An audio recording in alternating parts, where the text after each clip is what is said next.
expect anything, கணிக்க முடியாத ஒன்று. So we can't really expect what's coming. Everything is unexpected. அப்போ நாம் ஒன்றை மட்டும் நாம் மறந்து விடவே கூடாது அன்பானவர்களே. But we shouldn't forget one thing.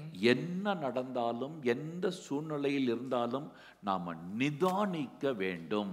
But whatever situation comes, we need to observe it. We need to see what's going on. நாம நிதானிக்கணும், நிதானித்து பார்க்கணும். See, we need to realize, we need to think about what is going on. அதிலே நிதானித்தால் தான் நல்லது எது கெட்டது என்று நம்மாலே சரியானபடி நம்மாலே அறிந்து கொள்ள முடியும். And when we observe and see, that is when we can realize what is good and what is bad. இதுதான் இந்த டெத் என்று சொல்லுவது. And that is what death is about. அப்போ இந்த டெத்னுடைய வேல்யூ மதிப்பு என்னன்னு பார்த்தீங்கன்னா 9. So the value of death is 9.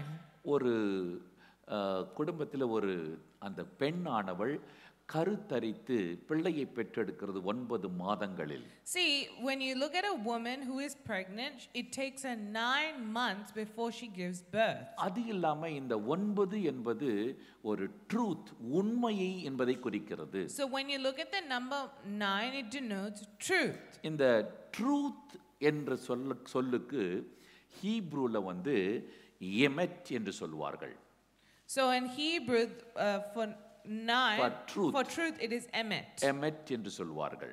எமெட் என்றது அது பிரிச்சு பார்க்கும்போது ஆலெஃப், மெம் and tau 3 அந்த எழுத்துக்கள் இருக்கும். So there are 3 letters aleph, mem and tav that make emet. அந்த ஆலெஃப் என்றதுக்கு எண் மதிப்பு என்ன தெரியுமா? 1. The number for aleph, the numerical value is 1. அந்த tau என்பது கடைசி எழுத்து, அதனுடைய வேல்யூ என்னன்னா 400. So tav it is 400. அதே போல இந்த மெம் என்றதுக்கு 40 என்று அந்த எண் மதிப்பு. And in the middle mem it is the number 40.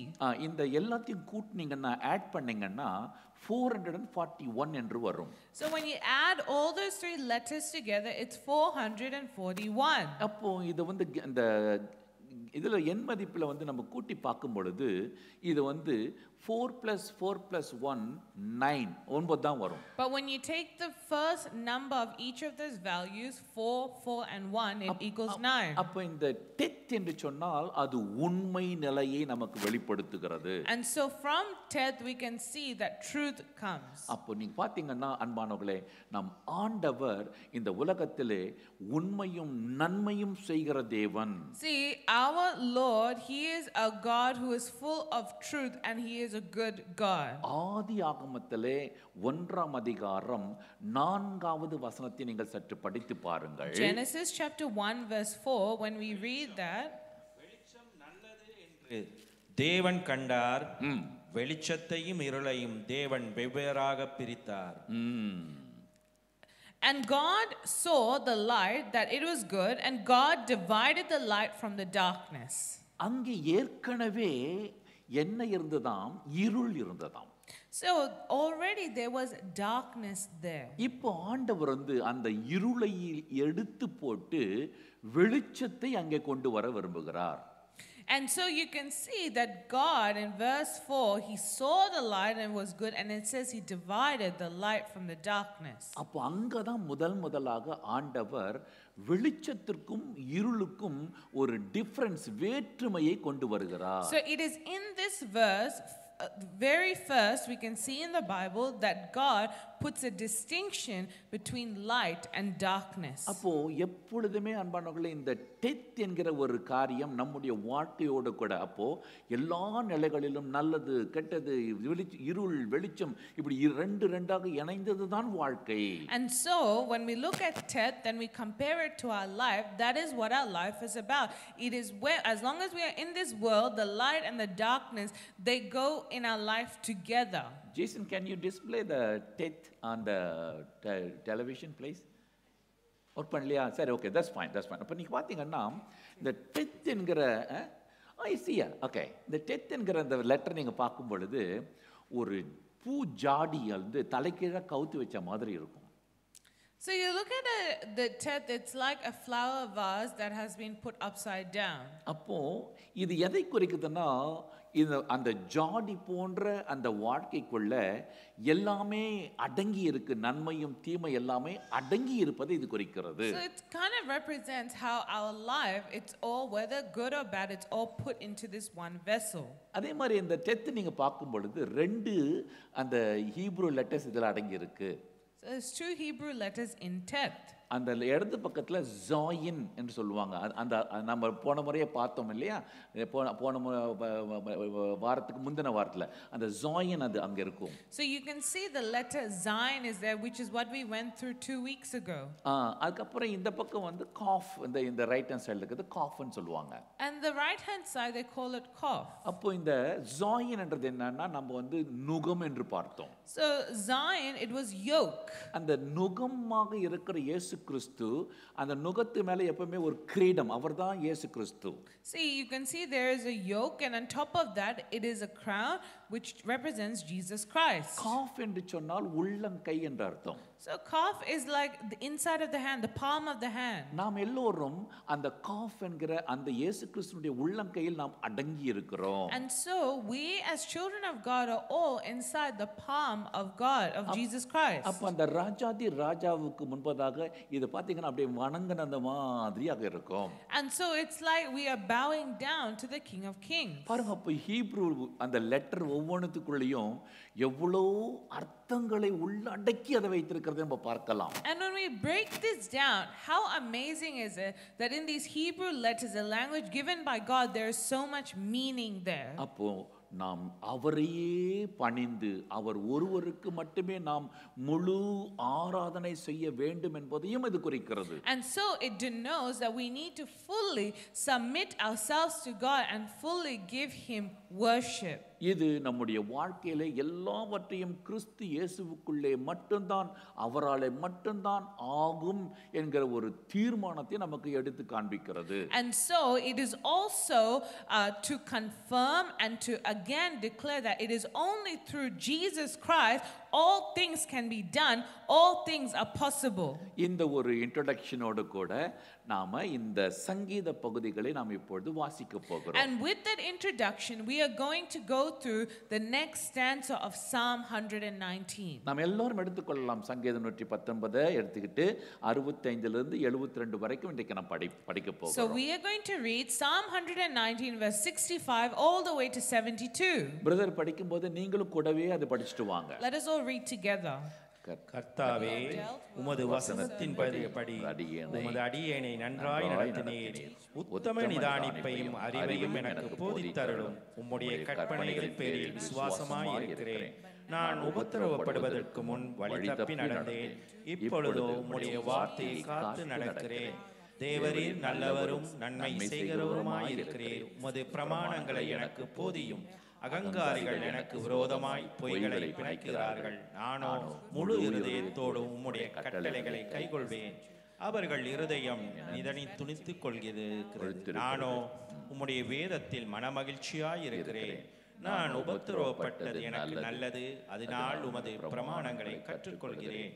அநேகமாயிரம் பொன் வெள்ளியை பார்க்கிலும் நீர் விளம்பின வேதமே எனக்கு நலம். ஆமென். மாஸ்டர் மட்டும் கம்மி பண்ணி வச்சிருங்க. இண்டிவிஜுவல் எவ்வளோ நேரம் நீங்கள் அட்ஜஸ்ட் பண்ணலாம். மாஸ்டர் டச்சே பண்ணக்கூடாது. ஓகே, அதுதான் பூம் பண்ணுறது. Yes, thank you. இதில் அன்பானவர்களே, டெத் என்பது எப்படியெல்லாம் நமக்குள்ளாக மறைந்திருக்கிற நன்மை தீமையான காரியங்கள் எப்படியெல்லாம் மறைந்திருக்கிறது என்பதை நம்மால அறிந்து கொள்ள முடியும். So we need to understand here how this death, how it is inside us. இந்த சங்கீதக்காரர் ஆண்டவர்கிட்ட விண்ணப்பம் பண்ணி, ஆண்டவரே எனக்கு இப்படியாக நல்லதை மட்டும் நன்மையான காரியங்களை எனக்கு காண்பியும், எனக்கு போதித்து தாரும், நான் அதில் நடக்கணும், இப்படியெல்லாம் விண்ணப்பித்து எடுத்துக்கொள்கிறதை பார்க்கலாம். See, as the psalmist writes this, it is a prayer, a plea to God, and he asks, Lord, teach me the good things. Teach me how to teach me all the good things. இதனால இப்படி ஜெபிக்கிறதுனால நமக்குள்ள தீமைகளோ அந்தகாரமோ பாவமோ இது இல்லாமே போயிடாது. But that doesn't necessarily mean when we ask that, then all the evil, all the bad, it just goes away. ஆனால் நன்மை மட்டுமே செய்கிற தேவனிடத்திலிருந்து நாம் முழுமையாக இப்படி விண்ணப்பிக்கும் பொழுது நன்மையானவைகளை நாம் முழுமையாக மேற்கொள்ள முடியும். அல்லேலூயா.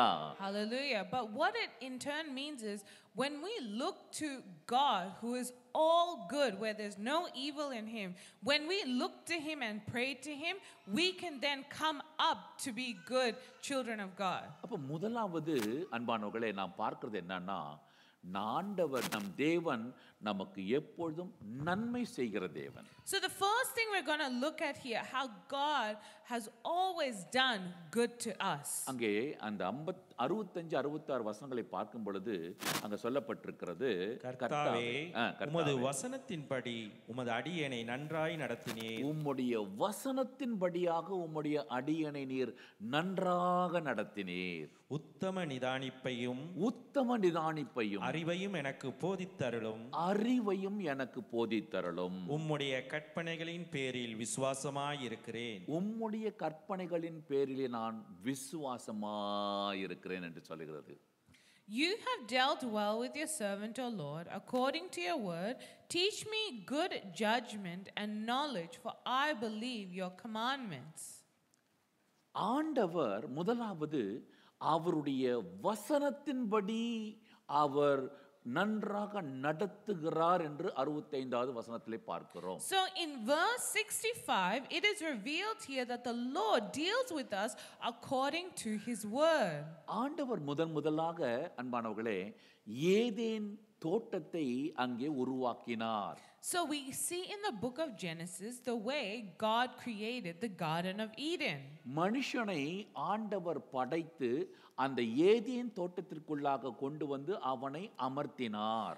The Lord, he created man and he put him in the Garden of Eden. கொண்டு வந்து அவனை தோட்டத்தை பண்படுத்த வேண்டும், அதை காத்துக்கொள்ள வேண்டும் என்று ஆண்டவர் சொன்னார். And the purpose for putting that there, he gave man a responsibility and he said, I'm going to put you here so you can take care of this garden. அப்போ ஆண்டவர் அந்த இடத்துல பேசினாரா இல்லையா?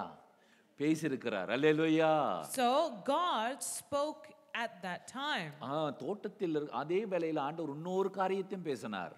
And God also spoke another thing. தோட்டத்தில் இருக்கிற சகல விருட்சத்தின் கனியையும் நீ புசிக்கலாம்.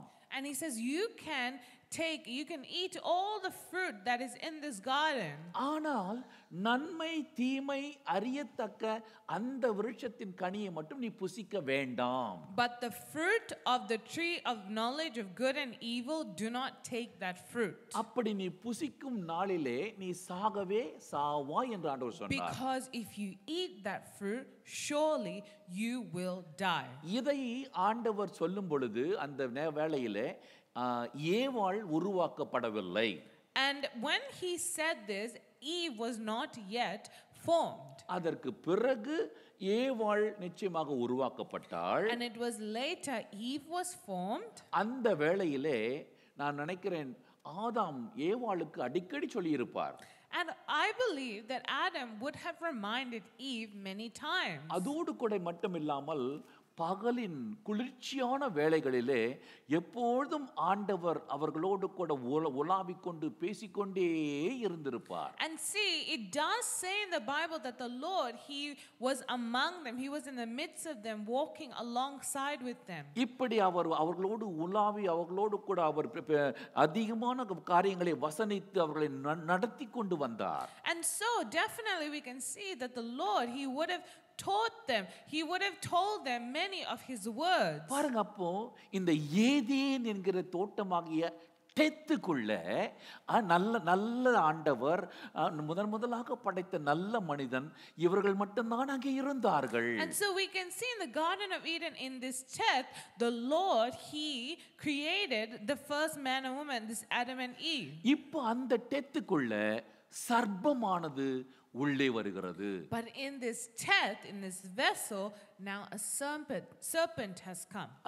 அது தீமை பாவம் என்கிற ஒரு சர்ப்பமானது அந்த தோட்டத்திற்குள்ளாக வருகிறது. And this wicked evil serpent now enters the garden. இப்ப பாருங்க, அந்த தோட்டத்துக்குள்ளே ஆண்டவரும் பேசுறாரு, இப்போ இந்த சர்ப்பமும் வந்து அவர்களோடு கூட வசனிக்கிறது. And so in this death, the Lord, in this garden, the Lord God, he is speaking with Adam and Eve, but now the serpent also is going to devise his works. இந்த சர்ப்பமும் அவர்களுக்கு நல்லது செய்வது போலவே தான் அது நன்மையாக பேசுகிறதை பார்க்கலாம். See, we can see that this serpent, he would have spoken things that were so pleasing to their ears. ஆனால் உள்ளாக பார்த்தால் இவர்களை தேவனை விட்டு வேறு வழியிலே தீமையான வழிக்கு பாவமான வழிக்குள்ளாக அவன் வழி நடத்தி கொண்டு போகிறதை பார்க்கலாம். But the true task of his serpent was to slowly grab their attention from God and turn them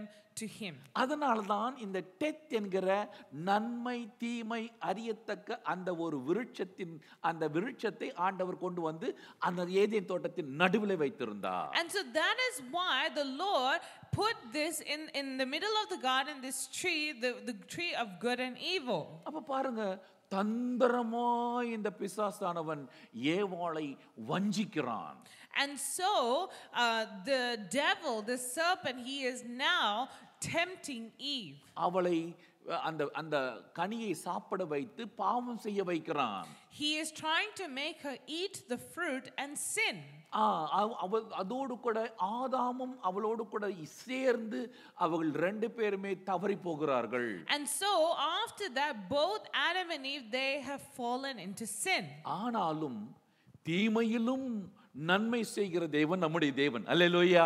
But even when evil is at work, our God, he is a good God. அவ்வளவு தீமையான காரியம் நடந்தாலும் உடனடியாக ஆண்டவர் அங்கே வந்து விட்டார். See, such evil has happened. They literally fell and listened to the devil, but even then, our good God, he comes in the midst of them immediately. அந்த சர்ப்பத்தை ஆண்டவர் சபித்து வெளியேற்றுகிறார். And God, he curses the devil and puts him out. அதற்கு பிறகு பாத்தீங்கன்னா இந்த ஆதாமுக்கும் ஏவாளுக்கும் மீண்டுமாக வசனித்து ஜீவனை மீட்பர் இயேசுவை நான் கொண்டு வந்து உங்களை மீட்பேன் என்று அங்கு வாக்குத்தத்தம் கொடுக்கிறதை பார்க்கலாம். ஹல்லேலூயா. Hallelujah. And even in that moment, though Adam and Eve, they had to face consequences, at the end, God still gives them a word of hope. And he already prophesies that the Messiah, Jesus Christ, he is going to come and save mankind and this world again. ஏதோ பார்க்கணும் போர் அடிக்குதா? Is it boring? இல்ல தானே? ஆமா, நல்ல ஃப்ரெஷ்ஷாக இருக்கணும். Okay, நிறைய பேர் கொஞ்சம் அப்படி யவனிங்கெல்லாம் வரதை நான் பார்க்குறேன். வரக்கூடாது, ரொம்ப ஃப்ரெஷ்ஷாக உட்காரணும். அல்லேலூயா. Hallelujah. அப்போ ஏதேன் தோட்டத்தில் இந்த டெத் எப்படி இருந்ததோ அதே போலத்தான் இஸ்ராயேல் மக்களை ஆண்டவர்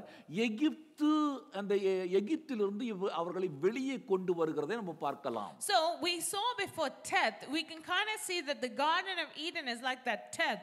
And now let's go to when the Israelites were in Egypt and now they've come out of Egypt. ஒரு சின்ன கூட்டமாக இருந்த அந்த இஸ்ராயேல் மக்களை இப்போ பெரிய திரளான மக்களாக அவர்கள் வெளியேறுகிறார்கள். See, when Israel entered into Egypt, they were a very, very small group. But when they are coming out, it is a whole nation. இப்போ கரெக்ட். இப்போ அது ஒரு இஸ்ராயேல் என்ற ஒரு சின்ன சந்ததியா இருந்தது, இப்போ பெரிய தேசமாக மாறிவிட்டது. So they entered in as a small family, but they exited as a whole nation. வனாந்தரத்திலே அவர்களுக்கு ஆண்டவர் கற்பனைகளையும் நியாயப்பிரமாணத்தையும் இதோ கொடுத்து அவர்களை நன்றாக வழிநடத்தி கொண்டு வருகிறார். And as they are traveling in this wilderness, the Lord gives them the 10 commandments and many laws to guide them. என்ன சொல்லுது அங்க வசனம்? What does the word say? 119:65 என்ன சொல்லுது? உமது வசனத்தின்படி அடியேனை நன்றாய் நடத்தி பாருங்க. அப்போ ஆண்டவர் ஒவ்வொரு காலகட்டத்திலையும் மக்களை நன்றாக வழி நடத்தி கொண்டு வருகிறார். See, as we saw in Psalm 119 verse 65, you have dealt well with your servant, O Lord, according to your word. And we see that when the Israelites were being led in this wilderness. இந்த மக்களுக்கு அன்பானவர்களே, அதுவரைக்கும் நல்லது எது கெட்டது எது எல்லாமே மனசாட்சி. See, before the commandments were given, whatever is right, whatever it was wrong, it was determined by their conscience.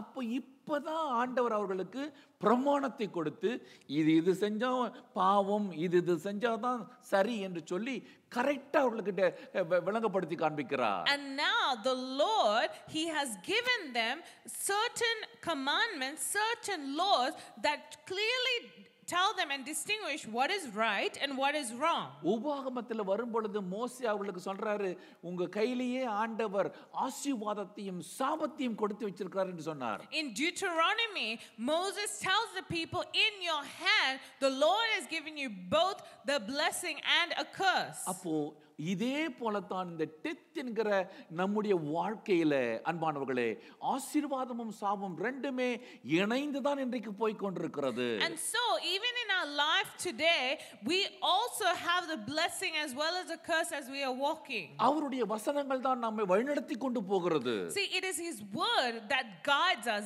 day by day. இன்றைக்கு புதிய ஏற்பாட்டு பரிசுத்தவான்களாகிய நாம் அப்படியான ஒரு பிரமாணங்களை வாங்கல, மாறாக ஒரு வேத புத்தகத்தையே ஒவ்வொருத்தருக்கும் தனிப்பட்ட விதத்தில் கையில கொடுத்து ஆண்டவர் நல்லது எது கெட்டது எது என்று சரியானபடி வழிநடத்தி கொண்டிருக்கிறார். அல்லேலூயா. Hallelujah. See, we who are living in the New Testament, the Lord has given us the Bible, the word of God, as a guide to teach us what is right and what is wrong. அதனால தான் 66ஆம் வசனத்துல இவ்வளோ நடத்துற தேவனே இப்போ அடுத்து சொல்றாரு, உத்தம நிதானிப்பு எனக்கு தாரும். And that is exactly what the psalmist says in the next verse. He says, Lord, teach me your good judgment. Judgment or discernment என்று சொல்லப்படுகிறது. So good judgment or discernment. Discernment and the knowledge என்று சொல்லப்படுகிறது. And knowledge. உத்தம நிதானிப்பையும் அறிவையும் எனக்கு போதித்தருளும் ஆண்டவரே. So teach me good judgment and knowledge. ஒரு வீட்ல அம்மா சமைக்கறாங்க. In a house, the mother is cooking. சமைச்ச ஏதோ ஒரு அன்னைக்கு புது ரெசிபி ஒன்னு செய்யறாங்கன்னு வெச்சுக்கோமே. And they are making a new recipe. பிள்ளைங்க கிட்ட வந்து கொஞ்சம் டேஸ்ட் பண்ணி பாருடா.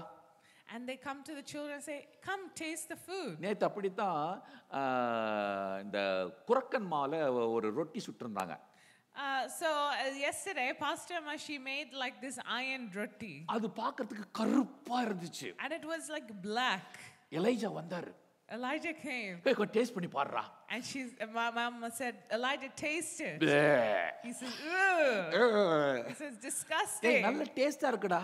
He says, it tastes nice. அப்புறம் கொஞ்சம் புட்டு வாயில வச்ச பிறகு very good. And as soon as she put it into his mouth, he tasted and he said, oh, actually it tastes pretty good. அப்ப பாருங்க, இந்த ருசியா இருக்கா இல்லையான்றத கொஞ்சம் டேஸ்ட் பண்ணி பார்த்து அப்புறமா தான் தீர்மானிக்கறாங்க. And so you can see that it was only when they taste it in their mouth then they can decide whether it is good or not. அன்பானவர்களே, அப்போ இந்த டிசர்னிங் நாம நிதானிச்சு இது நல்லா இருக்கா நல்லா இல்லையா, எடுக்கலாமா எடுக்க கூடாதா, இது பிடிச்சிருக்கா பிடிக்க, இது பாருங்க இதெல்லாமே நாம நிதானிக்கிறோம். And so you can see this is what discernment means. When we look at something, we think, is this good? Should I go for this? Should I eat this? Should I do this? That is discernment. அதே போலத்தான் இது ஆவிக்குரிய காரியங்களிலும் உத்தமமான நிதானிப்பு. And so even in this spiritual life, what God says here, or what the psalmist says here, is please teach me good discernment. தாவீது சொல்றாரு, இது உத்தமமான நிதானிப்பா இருந்து அதை உணர்ந்து ருசி பார்த்ததால கர்த்தர் நல்லவர் என்பதை ருசித்து பாருங்கள். See, that is why David, he proclaims in the psalm, taste and see that the Lord is good. அதே தாவீது சொல்றாரு, என் கைகளை போருக்கும் என்னுடைய விரல்களை யுத்தத்துக்கும் படிப்பிக்கிற என் கண்மலையாகிய தேவனுக்கு ஸ்தோத்திரம்னு சொல்றாரு. And that is why David also says that, I praise the Lord who is my rock and my fortress, who helps lift my hands up. அப்ப பாருங்க, ஆண்டவர் இது எந்த மாதிரி அவரை ருசி பார்க்க வச்சு போதித்து கொடுக்கிறாராம். And so look at the way the Lord has allowed him to taste him, to really know who God is in his life. அப்போ அந்த டேத்துக்குள்ள நாம் இருக்கும்போது தான் முதலாக நாம் அறிந்து கொள்ள வேண்டும் அன்பானவர்களே, ஆண்டவர் இதோ நமக்கு நன்மை செய்கிற தேவன். அல்லேலூயா. Hallelujah. And so with this, we need to know what teth means. It is mean that God, He is a good God all the time. அவர்தான் சத்தியம் உள்ள தேவன், truthful God. He is a truthful God. அந்த number 9, அந்த சத்தியம் என்று நம்ம image என்று பார்த்தோமே, அதுதான் இன்றைக்கு நம்முடைய வாழ்க்கையில அந்த சத்திய தேவனை நாம் எப்பொழுதும் கொண்டிருக்க வேண்டும். And we see 9, which means emet, which represents truth. So we need to know that God, He is a God full of truth. இரண்டாவது, நம்முடைய உபத்திரவத்தின் நேரத்திலும் ஆண்டவர் நல்லவராகவே இருக்கிறார். அல்லேலூயா. Hallelujah. Even when we suffer, God is good. சங்கீதம் 119 67வது வசனத்தையும் 68ஆம் வசனத்தை பாருங்கள். நான் உபத்திரவப்படுவதற்கு முன் நான் உபத்திரவப்படுவதற்கு முன்பாக வழி தப்பி நடந்தேன். இப்பொழுதோ உம்முடைய வார்த்தையை காத்து நடக்கிறேன். உம்முடைய வார்த்தைகளை நான் காத்து நடக்கிறேன். தேவரீர் நல்லவரும் நன்மை செய்கிறவருமாயிருக்கிறீர். உமது பிரமாணங்களை எனக்கு போதியும். அல்லேலூயா. Hallelujah. Before I was afflicted, I went astray, but now I keep your word. You are good and do good. Teach me your statutes.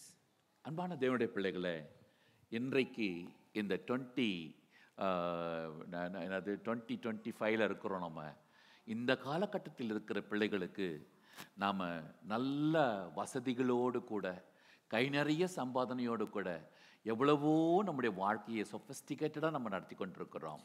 So when we look at this year, the year we are in, 2025, when we look at our children and the time they are growing up in, it is definitely without doubt that they are living a very sophisticated and comfortable life. நான் உங்களை சொல்லவில்லை, மாறாக ஜெனரலா சொல்றேன். இப்ப இருக்கிற இந்த generations சொல்றேன் நான். I'm not saying particularly you or you, but we are talking about today's generation. அப்போ இன்றைக்கு இந்த அளவுக்கு அதிகமாக கை நிறைய இருக்கிறதால இந்த தலைமுறைகளுக்கு தேவனை நினைப்பதற்கு அவர்களுக்கு நேரமில்லை. And because they have this sophisticated life where they have everything, they do not have time to seek God. They don't have time to remember God. They don't even have time to remember God. வேதத்தை படிக்கிறதுக்கு அவங்களால அந்த படிக்கணுமேன்ற அந்த உணர்வு இல்லை. They don't have that thirst or that awareness to say, oh, I need to read the word of God. ஜெபம் செய்யணுமே, இன்னும் அந்த உணர்வு வரல. They don't have that calling to be like, I have to kneel and pray to the Lord. அவ்வளவு பிஸியா இருக்கிறோம் என்று சொல்லுகிறார்கள். And unfortunately, whenever we ask them come, the answer is no, I'm busy. ஆனால் அன்பானவர்களே, ஞானி சாலமோன் ஞானி அவர் என்ன சொல்றாருன்றதை நாம் தெரிந்து கொள்ள வேண்டும். We need to remember what Solomon, who was a wise king, what he said. The book of Ecclesiastes, நீங்க வந்து பிரசங்கி புத்தகத்துல 11ஆம் அதிகாரம் 9வது வசனத்தை சற்று படித்து பாருங்கள். Let's all read Ecclesiastes chapter 11 verse 9. வாலிபனே உன் இளமையிலே சந்தோஷப்படு. உன்னுடைய இளமையான இப்ப இருக்கிற இந்த ஒரு வாழ்க்கை வாழ்ந்து கொண்டிருக்கிறியே, நீ சந்தோஷமாயிரு. உன் வாலிப நாட்களிலே உன்னுடைய இருதயம் உன்னை பூரிப்பாக்கட்டும். நல்லா அப்படியே கை நிறைய சம்பாதனை, இது அது அப்படியே இந்த வசதி அந்த எல்லா வசதிகளோட பூரிப்பாயிரு. உன் நெஞ்சின் வழிகளிலும் உன்னுடைய இருதயத்தில் என்னென்னலாம் நினைக்கிற அந்த வழிகளிலும், உன் கண்ணின் காட்சிகளிலும் நீ பார்க்கிற காட்சிகளிலே சந்தோஷமாயிரு. ஆனாலும் இவை எல்லாவற்றிலும் நிமித்தம் is there anything wrong? Anything wrong? இவை எல்லாவற்றின் நிமித்தமும் தேவன் உன்னை நியாயத்திலே கொண்டு வந்து நிறுத்துவார் என்று அறிந்து கொள்வாயாக என்று தரப்படுகிறது. So we can read here, rejoice, O young man, in your youth, and let your heart cheer you in the days of your youth. Walk in the ways of your heart and in the sight of your eyes. but know that for all these God will bring you into judgment. அன்பான தேவனுடைய பிள்ளைகளே, அப்படியானால் நீங்க தாவீதினுடைய வாழ்க்கையை பார்த்தாலும் சரி, சாலமோனுடைய வாழ்க்கையை நாம் எடுத்துக்கொண்டாலும் சரி, இவங்க ரெண்டு பேரும் இப்படிப்பட்டதான ஒரு நிறைவான வாழ்க்கை தான் வாழ்ந்தார்கள். Let's look and see Solomon's life as well as his father David's life. They lived a full life. இன்றைக்கு வாலிப வயது, நான் வாலிப வயதுன்னு நான் சொல்லியிருக்கிறேன் ஏற்கனவே. எத்தனை வயசு வரைக்கும் வாலிப வயது? 60. 60 வயசு வரைக்கும் நம்ம வாலிபர்கள் தான். So up to 60 years old you are a youth. அது வரைக்கும் நாம் இஷ்டம் போல வாழ்றோம். And so until then we live as we please. அன்பானவர்களே, அப்படின்னா என்ன அர்த்தம்? நீங்க பாத்தீங்கன்னா மார்ட்கேஜ், நம்ம வேலை செய்ய தொடங்கின பிறகு ஒரு வீடுன்னு ஒன்று வாங்கிடுறோம். So after we start working we buy a house. அந்த மார்ட்கேஜுக்காக இன்னைக்கு எல்லாரும் எப்படியாவது கட்டி முடிக்கணும்னு சொல்லிட்டு ஓடு என்று ஓடிக்கொண்டிருக்கிறோம். And our goal is I need to completely pay off this mortgage, and so we run to pay it off. அன்பானவர்களே, அப்படியானால் இன்றைக்கு அதுவும் இந்த ஆஸ்திரேலியால பாத்தீங்கன்னா வாலிப வயதுல பெற்றோர்கள், அது ஒரு குறிப்பிட்ட வயசுக்கு அப்புறம் பெற்றோர்கள் இல்லை. And especially we who are living in Australia, we see the culture here. It is up to a certain age, up to like 18 years old, where they're with their parents, and after that they are let go. Correct. 18 plus ஆன உடனே they run away from the home. So after the age of 18, they go away from home. கவர்மெண்ட்டே சொல்லிட்டான், you are free அப்படின்ட்டான். The government, he said, hey, legally you're an adult, so you're free. அவர்கள் தங்கள் இஷ்டம் போல வாழ்ந்துக்கலாம். You can live however you want. அப்போ எத்தனை வாலிபர்கள் இன்னைக்கு நீங்க பாத்தீங்கன்னா வீட்டை விட்டு அவங்களுக்கு சென்ட்ரலுக்கு கொடுக்கிற காசை எல்லாம் ஊதாரித்தனமாக செலவழித்து விட்டு. And we openly see this. They leave their house, they get their Centrelink money, and they just waste it. நல்லா குடித்து வெறித்து. They drink and they become addicted to alcohol. இன்னைக்கு சிட்டில போனீங்கன்னா ஸ்ட்ரீட்டுங்கள்ல ஓரத்துல பிளாட்ஃபார்ம்ல படுத்துட்டு இருக்கறத பார்க்கலாம். You can see, just go into Melbourne City and you can see how many people are just lying there on the streets, at the side of the street. அதனால தான் பிரசங்கி சொல்றாரு, இதை எல்லாவற்றையும் ஆண்டவர் ஒரு நாள் நியாயத்திலே கொண்டு வந்து நிறுத்துவார் ஐயா. And this is why in Ecclesiastes it says at the end, know that for all these God will bring you into judgment. ஓசியா தீர்க்கதரிசன புத்தகம் 8ஆம் அதிகாரம் அதனுடைய முதல் வசனத்திலிருந்து 3ஆம் வசனம் வரைக்கும் நீங்க படிச்சு பாருங்க. Look at the book of Hosea chapter 8 verse 1 to 3. உன் வாயிலே எக்காலத்தை வை, உன்னுடைய வாயிலே எக்காலத்தை வை, அவர்கள் என் உடன்படிக்கையை மீறி, அவர்கள் என்னுடைய உடன்படிக்கையை மீறி என் நியாயப்பிரமாணத்துக்கு விரோதமாக, என்னுடைய நியாயப்பிரமாணத்துக்கு விரோதமாக துரோகம் பண்ணினபடியினால், கர்த்தருடைய வீட்டின் மேல் சத்துரு, கர்த்தருடைய வீட்டின் மேல் சத்துருவானவன் கழுகை போல் பறந்து வருகிறான், கழுகு போல பறந்து வருகிறான். எங்கள் தேவனே, உம்மை அறிந்திருக்கிறோம், உம்மை நாங்கள் அறிந்திருக்கிறோம் என்று சொல்லி இஸ்ரவேல் கூப்பிடுவார்கள். இஸ்ரவேல் மக்கள் கூப்பிடுறாங்களா, நாங்க உங்களை அறிஞ்சிருக்கிறோமே ஆண்டவரே, ஆனா இப்ப சத்துரு இப்படி வந்துடுறானேன்னு சொல்லிட்டு சொல்றாங்க. ஆனாலும் இஸ்ரவேலர் நன்மையை வெறுத்தார்கள், நன்மையை வெறுக்கிறார்களாம். சத்துரு அவர்களை தொடருகிறானாம். Set the trumpet to your mouth. He shall come like an eagle against the house of the Lord, because they have transgressed my covenant and rebelled against my law. Israel will cry to me, my God, we know you. Israel has rejected the good. The enemy will pursue him. அப்ப பாருங்க, இந்த டெத்துக்குள்ளதான் நன்மையும் இருக்கு தீமையும் இருக்கு. அதனால சொல்லப்பட்டிருக்கு, ஒவ்வொருத்தரும் வருவதற்கு முன்னமே நான் வழி தப்பி நடந்தேன். பாருங்க, அது ரெண்டுமே இருக்குதான். அப்போ நன்மை இருக்குது பின்னாடி, ஆனா அதை விட்டுட்டு இவங்க தீமைக்கு பின்னாடி ஓடுறாங்க.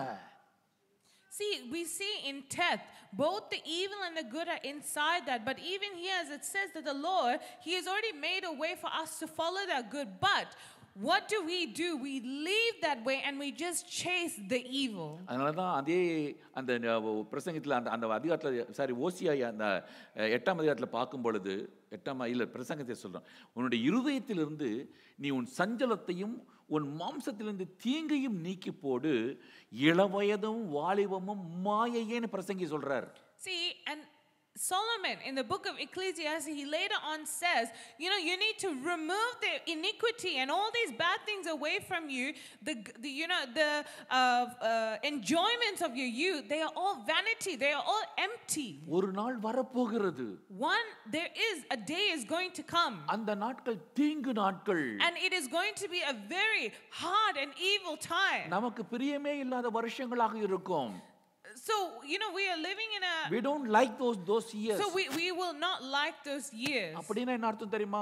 ஒரு அந்த வாலிபம் எல்லாம் முடிஞ்சு வயோதிகம் வரும்போது உனக்கு வியாதி வந்துரும்.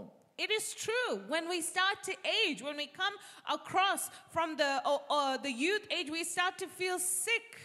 உன்னுடைய அந்த இளமை அழகெல்லாம் போய்டும். All your beauty, it is perished, it's gone. உன்னை யாரும் சீண்ட மாட்டாங்க. உன்னை யாருமே கேர் எடுக்க மாட்டாங்க. No one will care about you. அப்ப பாருங்க அண்ணா, இப்படி எல்லாம் ஒரு நாள் வரப்போகிறது. A day is going to come like that. அந்த நாள்ல நீ ஐயோ ஆனா வாலிப வயசுல நான் இப்படி எல்லாம் நான் வீண் அடிச்சிட்டேனே, இப்படி பண்ணிட்டேனே, அப்படி பண்ணிட்டு இதெல்லாம் அப்ப நினைச்சு பிரயோஜனம் இருக்காது. And there is no point in us thinking, oh, how I was when I was young, how beautiful I was, how much strength I had. அப்ப இன்னைக்கு வாலிபர்களுக்கு சேலஞ்சே இன்னைக்கு என்ன தெரியுமா? சம்பாதிக்கிறதெல்லாம் எப்படியாவது மார்ட்கேஜ் கட்டணும்ன்றதுக்காக பணம் ஓடிட்டு இருக்காங்க. What is the challenge for today's youth? It is, how do I pay off the mortgage? How do I get money? And it's just all about money. நான் சொல்றது என்னன்னா, மார்ட்கேஜ் வாங்குறது தப்பு இல்ல. It's not wrong to get a mortgage. ஆனா 30 வருஷத்துக்கு நாம mortgage கொடுக்கறோம். If they are giving 30 years to pay off a mortgage, நம்ம என்ன செய்றோம் தெரியுமா? what do we do? 10 வருஷத்துல கட்டி முடிச்சிடணும். In 10 years I should finish this. எப்படி 30 வருஷத்துல நம்ம கட்டி முடிக்கணும்னு அவன் கொடுத்தாலும் 10 வருஷத்துல முடிச்சிடணும். Even though the bank is giving us 30 years to repay that loan, we say, I want to finish that in 10 years. அதனால தான் இன்னைக்கு ஆண்டவரை நினைக்க முடியல, பைபிள் படிக்க முடியல, ஆண்டவர் பின்னாடி போக முடியல, ஓடிட்டே இருக்கிறோம். And that we need to realize, that is the reason why we can't sit and say, I want to seek the Lord. We are in a time where we are pushed to run and run and run. ஆனா Bible சொல்லுது, வாலிப நாட்களிலே உன் சிருஷ்டிகரை நினைத்துக் கொள்ளப்பா. But the Bible in your youth, you just think about the Creator who you created you. So that is what the Bible says, that in your youth you need to think about God, think about your Creator. அப்போ அப்போஸ்தலர் பவுல் அவருடைய சீஷன் தீமோத்தேயுவுக்கு சொல்லும்போது அதான் சொல்றாரு. 1 தீமோத்தேயு 6ஆம் அதிகாரத்துல ஒரு 7ஆம் வசனத்துல கொஞ்சம் படிச்சிட்டு வாங்க ரவி. பாருங்க. உலகத்திலே நாம் ஒன்றும் கொண்டு வந்ததும் இல்லை. இது நல்லா தெரிஞ்சுக்கணுங்க. We are not bring into the world nothing. இதிலிருந்து நாம் ஒன்றும் கொண்டு போவதும் இல்லை. Yes, when you are dying, you are not going to take anything away என்பது நிச்சயம். உண்ணவும் உடுக்கவும் நமக்கு உண்டாயிருந்தால் அது போதும் என்று இருக்க கடவோம். அது போதும் என்று இருக்க கடவோம். ஐஸ்வர்யவான்களாக விரும்புகிறவர்கள், ஐஸ்வர்யவான் ஆக வேண்டும் என்று விரும்புகிறவர்கள் சோதனையிலும் கண்ணியிலும் மனுஷர்களை கேட்டிலும் அழிவிலும் அமிழ்த்துகிற மதிகேடும் சேதமுமான பலவித இச்சைகளிலும் விழுகிறார்கள். இச்சைகளிலும் போய் விழுந்து போய்விடுகிறார்கள். பாத்தீங்களா அன்பானவர்களே, போய் அது வரைக்கும் இருக்கட்டும். படிமா. So it says here, we brought nothing into the world. That means when we were born, we didn't bring anything with us. And it says when we die, it's certain we can carry nothing out. And having food and clothing, with these we shall be content. But those who desire to be rich fall into temptation and a snare, and into many foolish and harmful lusts, which drown men in destruction and perdition. அந்த பணத்துக்காக இன்னைக்கு drop பண்றதுக்கு பின்னாடியே எவ்வளவு பெரிய ஒரு கூட்டம் நமக்காக இன்னைக்கு உலகத்துல காத்துக்கிட்டு இருக்கு அன்பானவர்களே. See how there is a massive crowd waiting for us to be trapped into this temptation, into this love of money. எனக்கு முன்ன பின்ன தெரியாது, எவனோ யூரோப்ல இருந்து, Mr. Selvam, in your name there is a big treasure is waiting here. You have to give me the consent. We will give, get you the money to you. எவனே தெரியாதாம. Pastor had a situation where this guy called from somewhere in Europe. He's never been to Europe before, and he says, "Mr. Salvam, you have a massive amount of money in your name. You just give us all the account details, and we'll release that money to you." என்னடானா இந்த செல்வம்ன்ற அந்த சர்நேம்ல எவனோ ஒருத்தன் அங்க செத்து போட்டானா, அவன் சொத்து வந்து இங்க பிரிச்சு நான் கொடுக்குறான்றான். And so there's some guy named Selvam who has died there, and he says, and they said, okay, maybe we'll just link it to you and give all that money. அப்ப பாருங்க இங்க மறுத்த தொடர்ந்து படிங்க. பணம்ன்றது என்ன மாதிரி செய்யுது? 10ஆம் வசனத்தை படிங்க இப்போ. பண ஆசையே எல்லா தீமைக்கும் வேறாய் இருக்கிறது. சிலர் அதை இச்சித்து விசுவாசத்தை விட்டு வழுவி அநேக வேதனைகளினாலே தங்களை குத்திக் கொண்டிருக்கிறார்கள். இந்த வேதனை என்ற கத்தியினாலே தங்களை குத்திக் கொள்கிறார்களாம். It says, for the love of money is a root of all kinds of evil, for which some have strayed from the faith in their greediness and pierced themselves through with many sorrows. அப்ப பாருங்க, அதனால தான் சங்கீதக்காரர் சொல்றாரு 68ஆம் வசனத்துல, தேவரீர் நீர் நல்லவர், நன்மை செய்கிறவருமாக இருக்கிறீர், உமது பிரமாணங்களை எனக்கு போதித்து தாரும் ஆண்டவரே. And so that is why the psalmist says here, Lord, you are good and do good. Teach me your statutes. அன்பு தேவனுடைய பிள்ளைகளே, நம்முடைய தேவன் மட்டும்தான் நமக்கு நன்மை செய்கிற தேவன். The truth is, it is only God who can do good in our life. நம்முடைய தேவனுக்கு நல்லது மட்டும்தான் செய்ய முடியும். And when we look at the character of God, he can only do good. நீங்க பாத்தீங்கன்னா ஆண்டவர் தீமை செய்யறேன்னு எங்கேயும் சொல்ல மாட்டார். It doesn't say anywhere that the Lord is evil. ரோமர் 1ஆம் அதிகாரத்துல பாத்தீங்கன்னா அவனுடைய அக்கிரமத்தினால் இருக்கிறதால அதுக்கே நான் விட்டுறேன் தான் சொல்வாரே ஒழிய. See, the Lord says, because they love their iniquities and they want to be pleased in their iniquities, he lets them go like that. அது அப்படியே விட்டுருவார் ஆண்டவர். He just lets them go.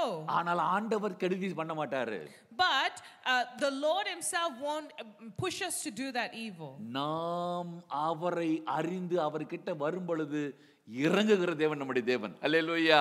Hallelujah. But when we submit to him, when we know who he is in our life, he comes and he helps us. அவரால தீமை செய்யவே முடியாது. He cannot do evil. அவருக்கு ஒரு குணாதிசயம் உண்டுன்னு Bible சொல்லப்பட்டிருக்கு. The Bible says that he has a characteristic.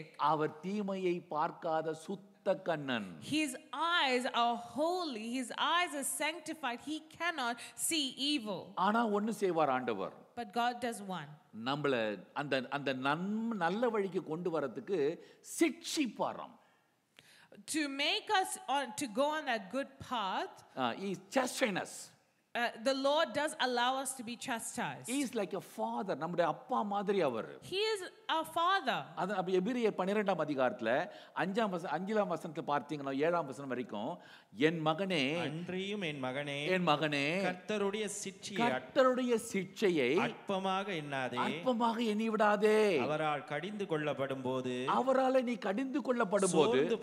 சோர்ந்து போயிடாத. கர்த்தர் எவனிடத்தில் அன்பு கூறுகிறாரோ, அவர் யாரிடத்திலே அன்பு கூறுகிறாரோ அவனை அவர் சிட்சித்து தாம் சேர்த்துக் கொள்ளுகிற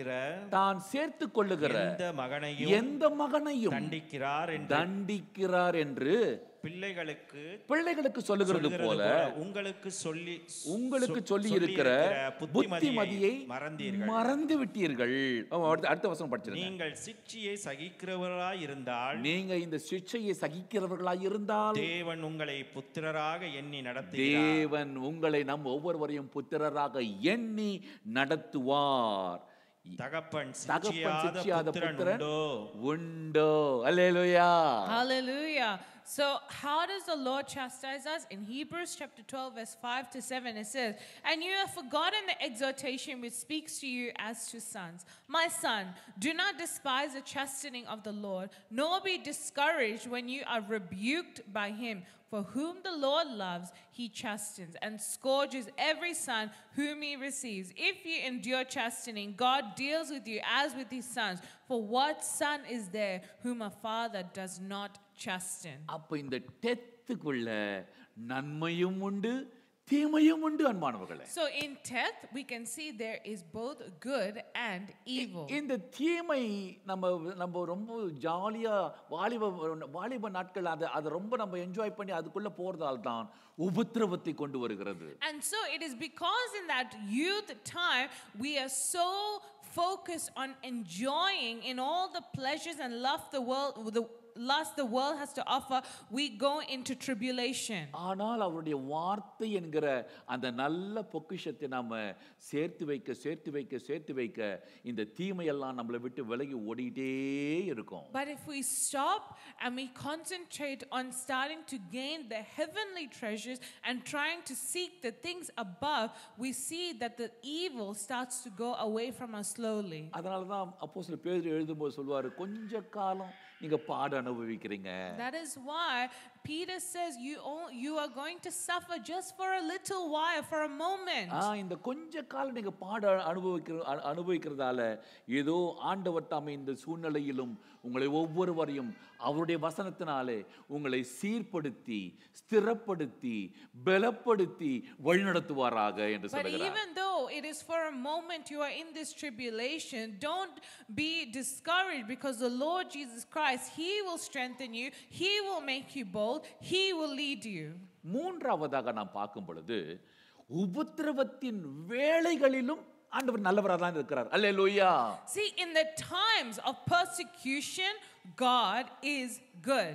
நீங்க படிங்க வசனம் 69 இருந்து 71 வரைக்கும் படிங்க. 69 இருந்து படிங்க. அகங்காரிகள் எனக்கு விரோதமாய் பொய்களை பிணைக்கிறார்கள். அகங்காரிகள் எனக்கு விரோதமாக பொய்களை பிணைக்கிறார்கள். நானோ முழு இருதயத்தோடும் உம்முடைய கட்டளைகளை கைக்கொள்கிறேன். உம்முடைய கட்டளைகளை நான் கைக்கொள்ளுகிறேன். அவர்களுடைய இருதயம் நினம் துண்ணி கொளுத்துகிறது. நினம்னா கொழுப்பு. அந்த நினம் துண்ணி கொளுத்து இருக்கிறது. நானோ உம்முடைய வேதத்தில் மனமகிழ்ச்சியாய் இருக்கிறேன். உம்முடைய வேதத்தில் மனமகிழ்ச்சியாய் இருக்கிறேன். அடுத்த வசனம், நான் உபத்திரவப்பட்டது எனக்கு நல்லது, அதனால் பிரமாணங்களை கற்றுக்கொள்கிறேன். உம்முடைய பிரமாணங்களை கற்றுக்கொள்கிறேன். அல்லேலூயா. Hallelujah. The proud have forged a lie against me, but I will keep your precepts with my whole heart. Their heart is as fat as grease, but I delight in your law. It is good for me that I have been afflicted, that I may learn your statutes. இந்த 69ஆம் வசனத்துல தொடங்கும் போதே அகங்காரிகள் என்று சொல்லப்பட்டிருக்கு. See, in verse 69, the verse starts with the proud. இந்த அகங்காரிகள் என்று சொன்னால் பெருமை மட்டுமல்ல. When it talks about the proud, it's not only about people who are prideful. அது பெருமை மட்டுமல்ல, மாறாக இவர்கள் தேவனுக்கு எதிர்த்து நிற்பார்கள்.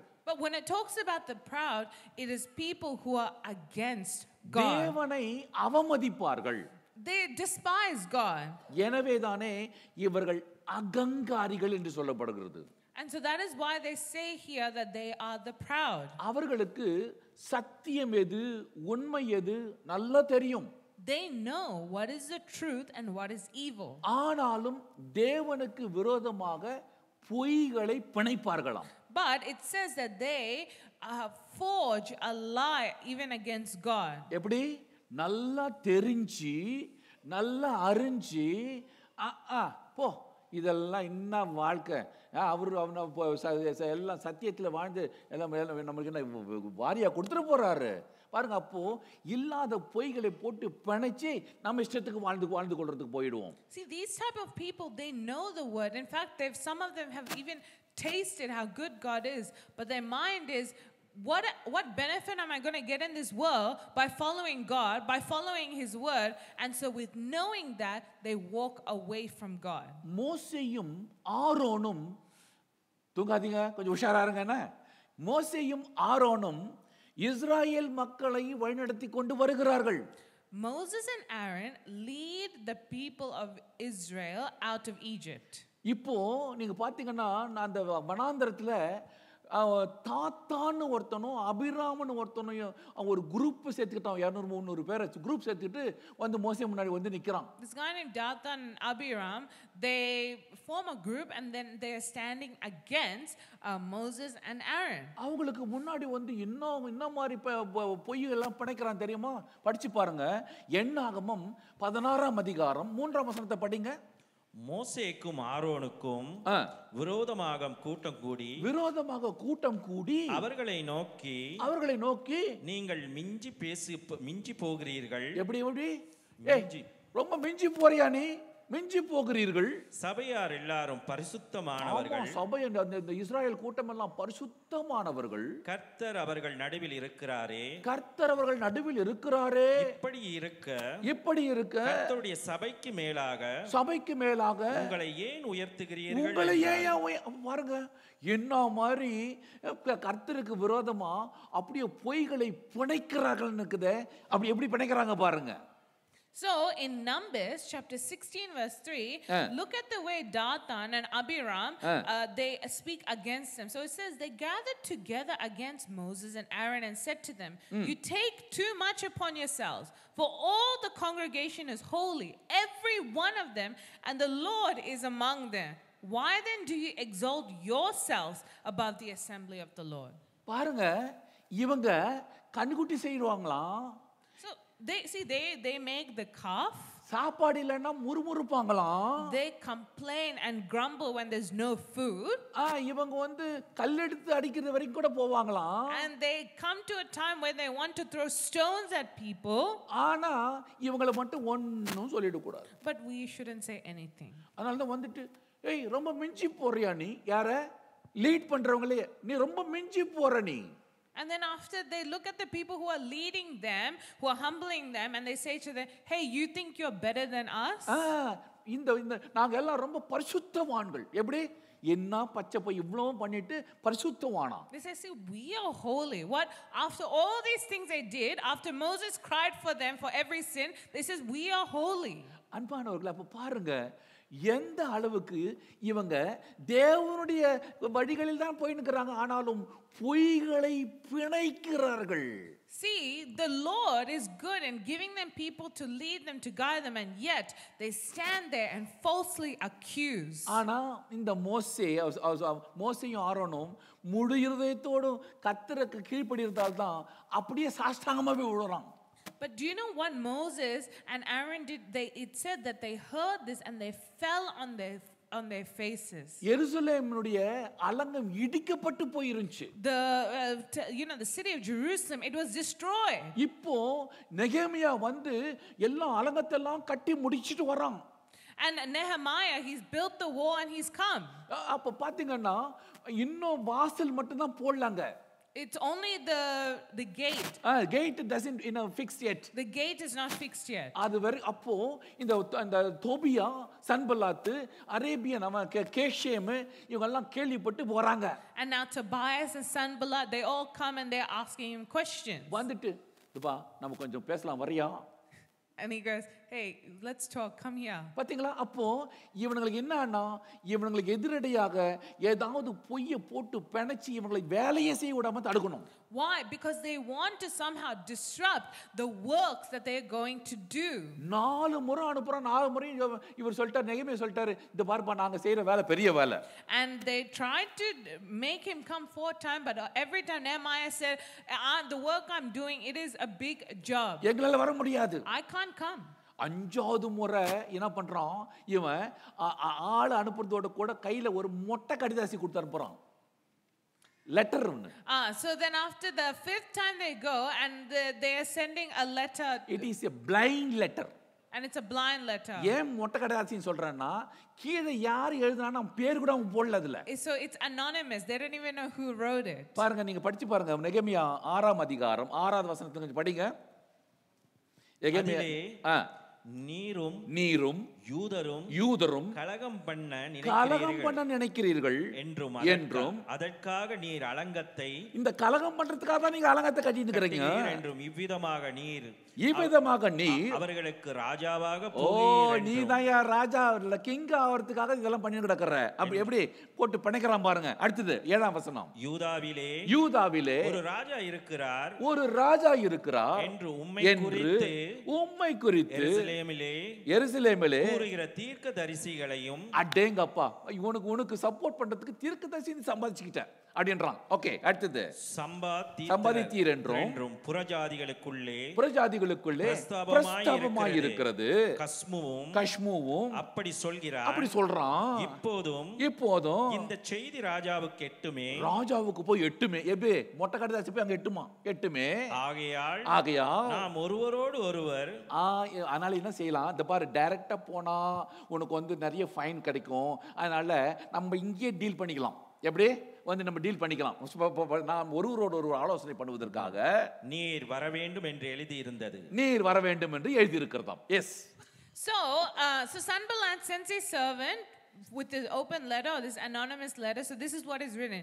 It is reported among the nations, and Geshem says that you and the Jews plan to rebel. Therefore, according to these rumors, you are rebuilding the wall that you may be their king. And you have also appointed prophets to proclaim concerning you at Jerusalem, saying, there is a king in Judah. Now, these matters will be reported to the king. So come therefore and let us consult together. ஆனா நெகேமியா கேட்டுட்டு அவர் சொல்றாரு 8ஆம் வசனத்துல, அதற்கு நீர் சொல்லுகிற அந்த காரியங்களில் ஒண்ணும் கிடையாதுயா, எல்லாம் பொய்.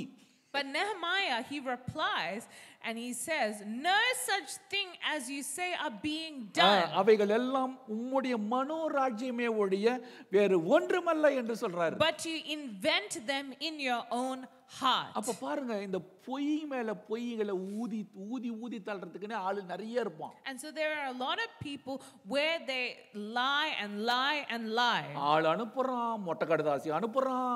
He sends people there to tell them the lies. He even sends a letter to tell them the lies. அதோட கூட இல்லாம பயமுறுத்துறான் வேற. And they threaten them. அது கூட இல்லாம இன்னும் என்னன்னா, காசு கொடுத்து செமாயான ஒருத்தனுக்கு காசு கொடுத்து போயிட்டு இவன் ஒளிஞ்சினுக்குறான். And then after, he even gives a bribe to someone and he goes and hides. அவன் இப்போ நெகேமியா வந்து பார்க்கும்போது, நெகேமியா உனக்கு விஷயம் தெரியாதா, உன்னை கொல்றதுக்கு பிளான் பண்ணிட்டாங்க. அதனால என்ன பண்ணலாம், நம்ம போயிட்டு ஜெருசலேமுக்கு போயிட்டு ஆலயத்துக்கு போயிட்டு நம்ம 2 பேரும் சேர்ந்து போய் பிடிட்டு வரலாம் வா. And then they say, Nehemiah, don't you know someone is coming for your life? So let's all go together and we will lock the doors. We will lock the doors. இல்லனா உன்னை கொன்னுடுவாங்க. Or they'll kill you. அப்போ அவன் நெகேமியா சொல்றான், ஏய் இந்த மாதிரி நீ சொல்றதுக்கு உனக்கு எவ்வளவு காசு கொடுத்தான் சொல்லு.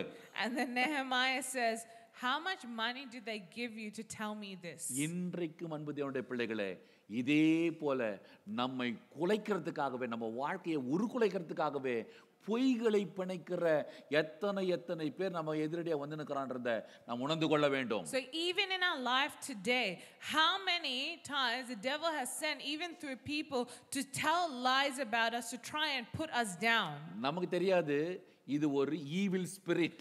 We don't know, but the truth is it is an evil spirit. நாம வேலை செய்யற ஸ்தலத்துல, அதுவும் விசேஷமா ஐடில வர்க் பண்றாங்களே, ஐடில வர்க் பண்றவங்க எல்லாரும் நீங்க ஃபேஸ் பண்ற ஒரு காரியம் என்ன தெரியுமா, இந்த LGBTQ சேர்ந்த எவனா ஒருத்தங்க உனக்கு மேனேஜரா இருப்பான். If you see an IT today, you see that the truth is that someone from the LGBTQ, correct, they'll put you as your manager. இந்த மாதிரி ஆளுங்க தான் இருப்பானுங்க. That is the people there. They are the one in high positions now. இவனுங்க தான் உங்களுக்கு விரோதமா நீ மேல வரவே கூடாதபடிக்கு, நீ எதுமே அச்சீவ் பண்ண முடியாதபடிக்கு உனக்கு முட்டுக்கால் போட்டுனே இருப்பான். And they will make sure that you do not come up in life. ஆனால் ஒன்று நாம நிச்சயப்படுத்திக் கொள்ள வேண்டும். But we need to be assured of one thing. நம்முடைய சார்பிலே நம்முடைய தேவன் இருக்கிறார். அந்த வேதம் தான் நம்மை எப்பொழுதும் காப்பாற்றும் என்கிற அந்த நம்பிக்கை விசுவாசத்தோட நம்ம கடைசி வரைக்கும் நிற்கணும். Don't be afraid of these people. Don't be afraid of what they can do. Our hope, our belief is that our good God, He is on our side. ரப்சாக்கே என்று சொல்லப்படுகிற ஒரு அந்த ஏனோக் அவன் வந்து ஒரு என்ன சொல்றது இந்த மாதிரியான ஒரு ஆளுவன் ரப்சாக்கே. Rafsake, he is like a man like this. அவன் வந்து இஸ்ராயல் மக்களுக்கு விரோதமா வந்து சவால் கொடுக்கறான். ஏய் செனகரிப்புக்கு எதிரா நீங்கெல்லாம் என்ன பெரிய ரொம்ப பெரிய பெரிய ஆளுங்க நினைப்பான். எங்க தேவர்கள் தான் பெரியவங்க, உங்க தேவர்களை விட எங்க தேவர்கள் தான், இப்படி எல்லாம் சவால் கொடுக்கறான் அவன். And he gives a challenge to the Israelites and he says, you think your God is big? You think you're bigger than our king Sennacherib? அவன் யார் தெரியுமா? அவன் தான் அன்னகன். அவன் ஒரு ஏனோக்கவன். He is a eunuch. அதேதான் அந்த ஈனோக்கு சந்ததிகள் தான் LGBT இப்போ. So these the same generations are dwelling in now. So it's like they're like yeah, they are dwelling now. They're dwelling now. அவங்க தான் இன்னைக்கு வாசம் பண்ணிட்டு கிடக்குறான். அந்த ஆவி தான் அவங்களுக்குள்ள இருக்குது. சரியா? That spirit is in them. எனவே அன்பானவர்களே, இந்த அகங்காரிகள் அவங்க என்ன தெரியுமா, எப்பவுமே ரொம்ப சொபிஸ்டிகேட்டடா மேனேஜ்மெண்ட்டுக்கு இந்த பொசிஷன். ஏன்னா கவர்மெண்ட் கிட்ட வந்து பிடி வாங்கிட்டான். எது? எங்களை சேர்த்துக்கிறதுக்கு ஆளே இல்லை, எங்களை மேரேஜ் பண்ணுறதுக்கு ஆளே இல்லை, எங்களுக்கு இப்படி சொல்லியே எல்லா ஃபெசிலிட்டியும் வாங்கிட்டானுங்க. And so you see this LGBTQ community, how they're acting with governments and getting the favor. They put pity and they say, oh, we don't have anyone to marry us. All we want to do is love. All we want to do is live peacefully. And they got that pity and now they're living this sinful life. இதில் என் மருமக சொல்வார், நம்மளுக்கு ஏதோ ஒரு அர்ஜென்ட்டுக்குன்னு சொன்னால் leave கொடுக்க மாட்டோம், ஆனால் அவன் நாய் சிக்க ஆயிடுச்சோம் அதுக்கு லீவ் கொடுத்து அனுப்புகிறாங்களாம். My husband will usually say, when we have something urgent, something life-threatening and we want leave, they put a face and they don't give it to us. But if this dog is sick, these people's dog is sick, they immediately put leave and go. இது எது காட்டுது தெரியுமா? அவருடைய இருதயம் நினம் துண்ணி கொழுத்திருக்கிறது. It is because their heart is as fat as grease. அவ்வளவு கொழுப்பு அவங்களுக்குள்ள இருக்கிறதால தான் மற்றவங்களை பார்த்தா ஒரு ஈனத்தனமா நம்மள நினைக்கிறான். And because their heart is filled with that sin, filled with that grease, whatever thing that we need, they don't care about that. இவ்வளவு எங்க போறீங்க? ஆண்டவராகிய இயேசு கிறிஸ்து அவர் கல்வாரி சிலுவைக்கு போறதுக்கு முன்ன இவர் எப்படியாவது கொலை குற்றம் சாட்டணும்னு இல்லாத பொய் வழக்குகளை எல்லாம் போடுறாங்களாம். So you can see that in our Lord Jesus Christ, they are giving false accusations against of him. So when Jesus was in this earth, how many false accusations came against him? அங்க சொல்லப்பட்டிருக்கு மத்தேயு 26:59-60 பாருங்க. மத்தேயு 26:59-60 கொஞ்சம் படிங்க. பிரதான ஆசாரியரும் மூப்பரும் சங்கத்தார் யாவரும் இயேசுவை கொலை செய்யும்படி அவருக்கு விரோதமாய் பொய் சாட்சி தேடினார்கள். ஒருவரும் அகப்படவில்லை. பாருங்க, அந்த பொய் பணைக்கிறதுக்கு ஆளே கிடைக்கலையாம். ஓகே, அகப்படவில்லை. அநேகர் வந்து பொய் சாட்சி சொல்லியும் பொய்களை எல்லாம் பிணைத்தும் அவர்கள் சாட்சி ஒவ்வொல்லையாம். பாருங்க, அப்போ ஆண்டவராகிய இயேசு கிறிஸ்துவே இந்த கதியை நம்மளுக்கு எல்லாம் இன்னாங்க இல்லைங்களா? Okay, படிங்கம்மா. So in Matthew chapter 26 verse 59, it says, now the chief priests, the elders, and all the council sought false testimonies against Jesus to put him to death, but found none. Even though many false witnesses came forward, they found none. அப்போ அதனால தான் அன்பானவர்களே ஆண்டவர் சொல்றாரு மத்தேயு 5:11-12, என் நிமித்தம் உங்களை நிந்தித்து துன்பப்படுத்தி பலவிதமான தீமையான மொழிகளை உங்கள் பேரில் பொய்யாய் சொல்வார்களானால் நீங்கள் பாக்கியவான்கள். அல்லேலூயா.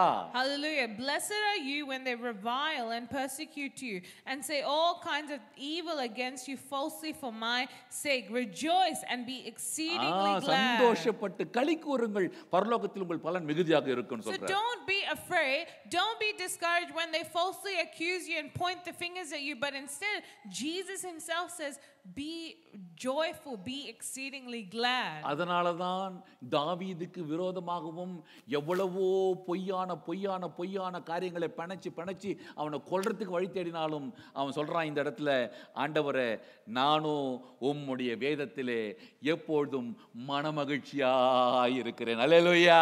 Hallelujah. And that is why even David, no matter how many times he was accused of things, he was persecuted of things, David never lets his heart be down, but instead he says, I will always rejoice in the Lord. அம்மாங்க இந்த 71வது வசனத்தை நீங்க மனப்பாடம் பண்ணி வச்சுக்கோங்க உங்க வாழ்க்கையில. See, we need to memorize the 72th verse of Psalm 119. நான் உபத்திரவப்பட்டது எனக்கு நல்லது.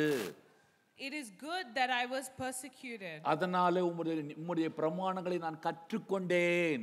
See, it is good for me that I have been afflicted, that I may learn your statutes. இத நல்லா மனப்பாடம் பண்ணி வச்சுக்கோங்க. ஏன்னா நம்முடைய வாழ்க்கையில இப்படியான பயங்கரமான உபத்திரவங்கள் வேதனைகள் வரும்பொழுதெல்லாம் நமக்கு தேவனுடைய பிரமாணம் தான் முக்கியம். அவர் நம்மை பலப்படுத்துவார், திடப்படுத்துவார், ஸ்திரப்படுத்துவார். அல்லேலூயா.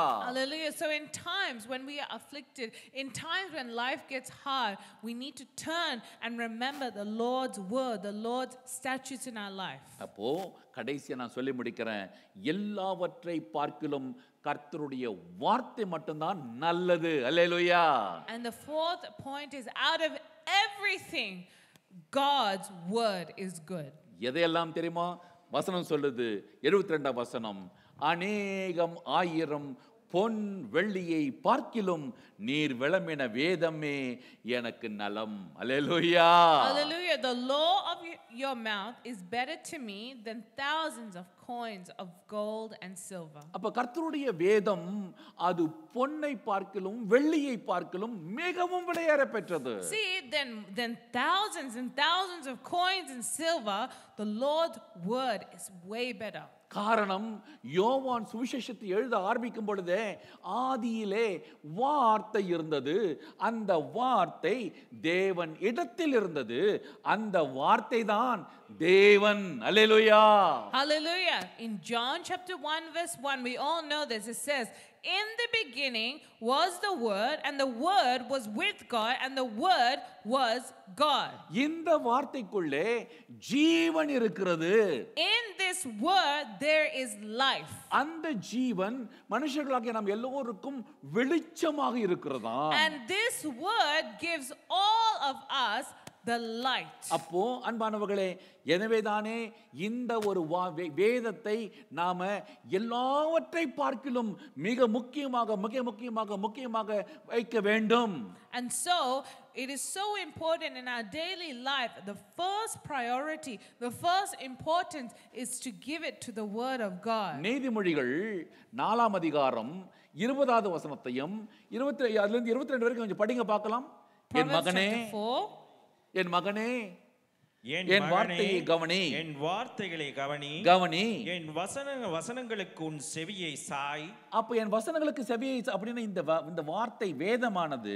இப்ப படிக்கிற 21ஆம் வசனம், அவைகள் உன் கண்களை விட்டு பிரியாதிருப்பதாக, அவைகள் உன் கண்களை விட்டு பிரியாதிருப்பதாக, அவைகளை உன் இருதயத்துக்குள்ளே காத்துக்கொள், அவைகளை கண்டுபிடிக்கிறவர்களுக்கு, அவைகள் ஜீவனும், அவர்கள் உட்கொள்ளும் ஆரோக்கியம், உடலுக்கெல்லாம், அவர்கள் உடலுக்கெல்லாம் ஆரோக்கியமுமாம். அல்லேலூயா. Yes. Hallelujah. So it says, my son, give attention to my words. Incline your ear to my sayings. Do not let them depart from your eyes. Keep them in the midst of your heart, for they are life to those who find them and health to all their flesh. அப்போ நமக்கு எந்த விதமான treatment இல்லைங்க, இதுதான் treatment. Hallelujah. Hallelujah. So always remember that our treatment for our health or whatever it is the word of God. ஒரு sickness பாருங்க, உடலுக்கெல்லாம் ஆரோக்கியமாமேன்னு சொல்லிட்டார்ல, அப்போ இதை நீங்க கிளைம் பண்ண முடியாதா?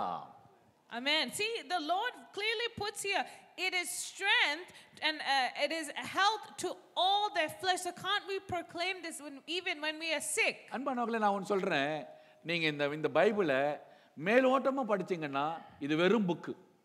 Let me tell you something. You just read the words with no meaning. It is just a book for you. ஆனா நீங்க ஒரு வெள்ளியை எடுக்கணும்னா அல்லது ஒரு பொண்ணை எடுக்கணும்னா எங்கன கிடைக்குதா? But if you want to get a gold or a silver, will it just come? சும்மா வந்துடுதா? Does it just come like that? போய் தேடுவானுங்க மெட்டல் டிடெக்டர் வச்சுக்கிட்டோ அல்லது வேற எங்கன்னா டீப்ல போயிட்டு அதை நோண்டி அதில் துகளா எடுத்து அதெல்லாம் ஒன்றா சேர்த்து அதுக்கு எவ்வளோ மெஷினரி வேணும், எவ்வளோ ஆளு பலம் வேணும், அதுக்கு எவ்வளோ பணம் செலவு பண்ணணும், எல்லாத்துக்கும் ரெடியாக இருக்கிறோம். But you see, if they say there is some gold in this place, immediately they take their metal detectors, they'll take all the big equipment they have, they'll make sure to dig and find, and they'll work all day and all night just to find that little piece of gold. அதெல்லாம் மறுபடியும் எடுத்து அதை இதில் போட்டு உருக்கி அப்போதான் நல்ல ஒரு கோல்டு சில்வர் எடுக்கிறோம் நம்ம. And so even when they find that, there's so many particles there, so they need to go and they need to refine the gold, and then from there, that is when they say, I have achieved it. போலத்தான் இதை நீங்க தேடுன்னு உள்ள தேடணும் அன்பானவர்களே. And that is the word. That is the same with the word of God. It doesn't just come easily. We need to dive into His word and seek His word. இதுல நம்ம tick பண்ணி உள்ள பார்க்கலனா நமக்கு எந்த கோல்டும் கிடைக்காது, சில்வரும் கிடைக்காது. If we do not take the effort to dig and search the word of God, we will not get any gold or silver, whatever it is, from here. இன்னைக்கு வேர்ல்ட்ல நீங்க எடுத்துக்கங்க, எங்க போனாலும் உனக்கு எதிர்த்து நிக்கிற ஒரே ஒரு ஃபோர்ஸ் என்ன தெரியுமா? பைபிள் இருக்குதா உன்னை உள்ள விட மாட்டோம்.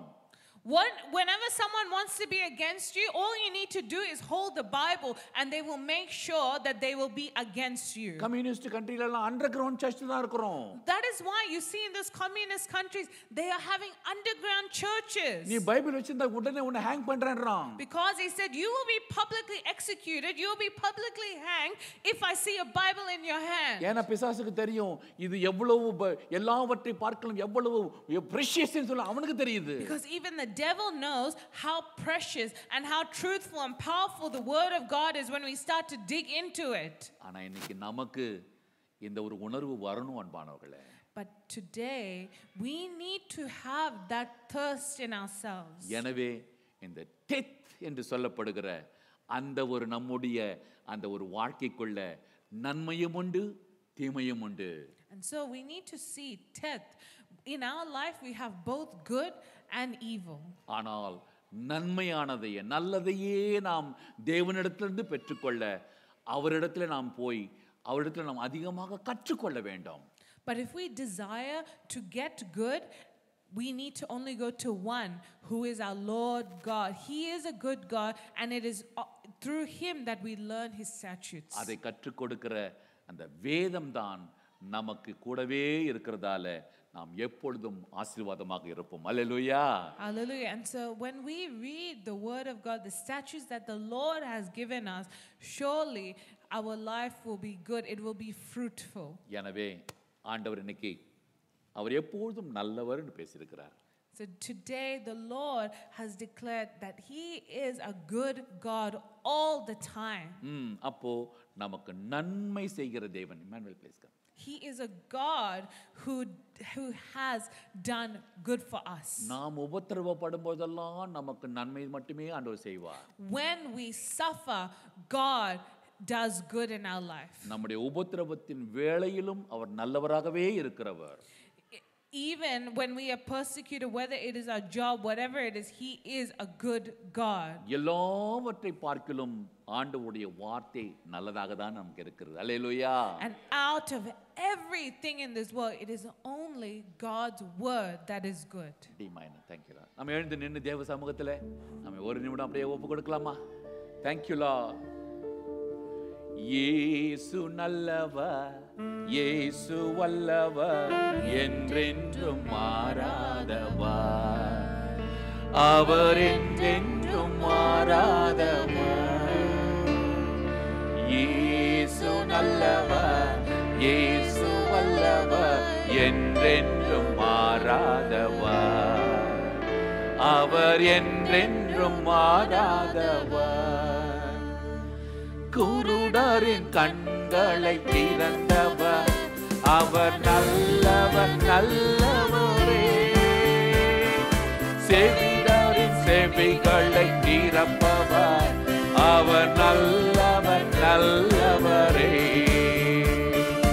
குருடரின் கண்களை திறப்பவர், அவர் நல்லவர் நல்லவரே. செவிடரின் செவிகளை திறப்பவர், அவர் நல்லவர் நல்லவரே. அவர் நல்லவர் சர்வ வல்லவர், அவர் கிருபை என்றும் உள்ளதே. அவர் நல்லவர் சர்வ வல்லவர், அவர் கிருபை என்றும் உள்ளதே. இயேசு நல்லவர், இயேசு வல்லவர், என்றென்றும் மாறாதவர், அவர் என்றென்றும் மாறாதவர். Thank you Lord.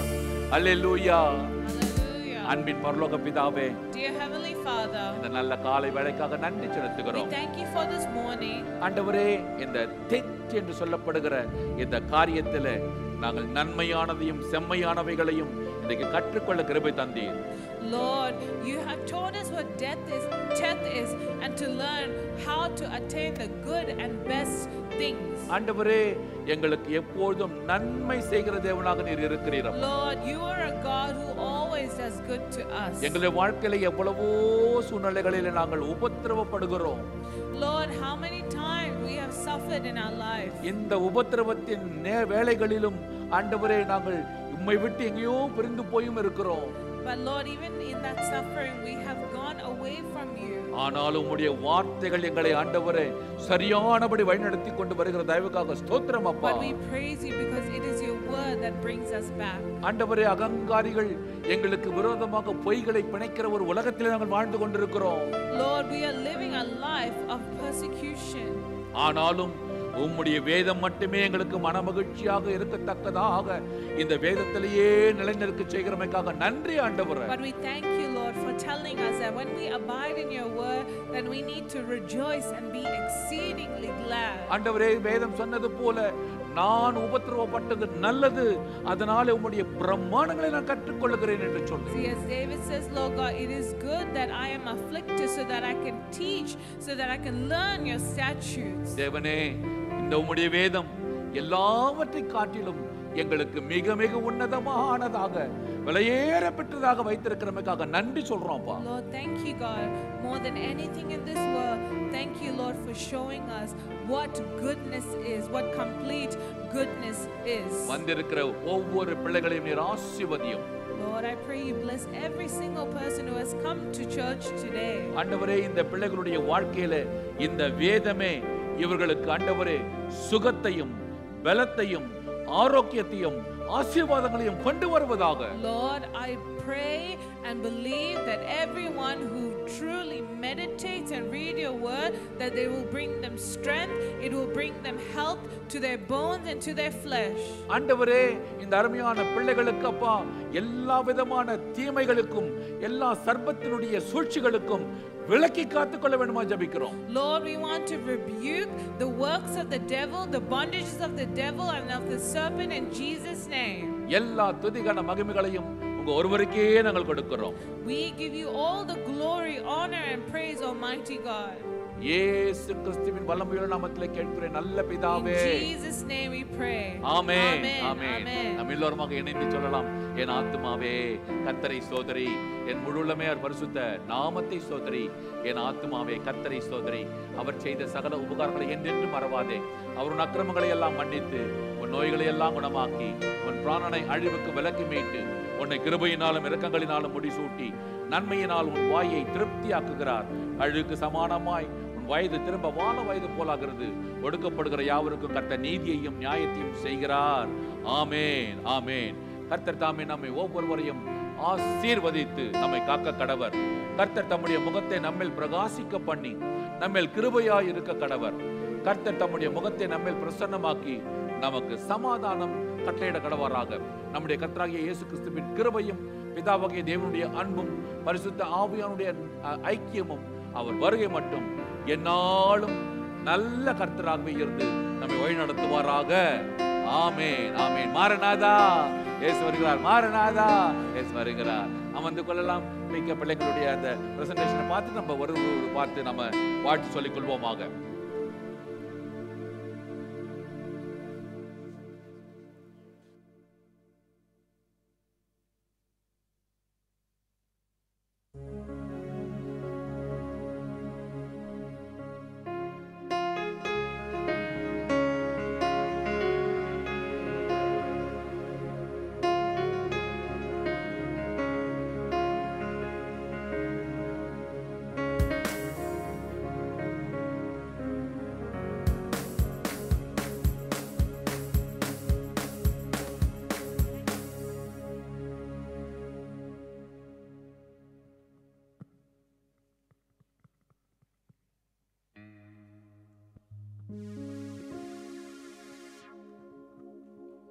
Praise the Lord. Today our Sunday school learned about Job and how he, even though he was suffering, he had faith in God still. And today they're going to be representing that through this song, God is good all the time.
எப்படி இன்னைக்கு மெசேஜுக்கும் பிள்ளைங்க பார்த்துக்கும் எப்படி கோஆர்டினேஷனா இல்லையா?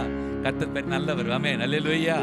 God bless you all. God bless you all. ஆமென். கர்த்தர் நம்ம ஒரு பார்த்து சொல்லிக்கொள்ளலாம். கர்த்தர் நிறைவாக ஆசீர்வதிப்பார். God bless you.